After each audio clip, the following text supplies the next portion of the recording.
Tahu nggak bro, ada suatu ruangan. Bukan ruangan biasa tapi ruangan yang super keren.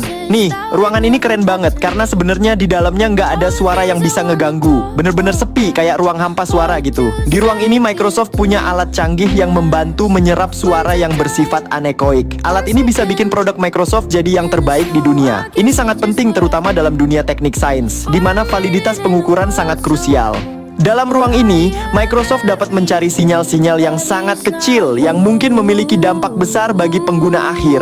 Nah, Microsoft lagi pengen banget pecahkan rekor dunia bro.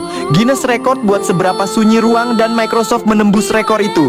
Biasanya cuma minus 13 dB, tapi Microsoft punya target minus 16 dB. Nggak mudah, tapi Microsoft yakin pasti bisa. Hasil akhirnya luar biasa, Microsoft berhasil mencapai 20,6 dB. Jauh lebih tenang dari rekor dunia.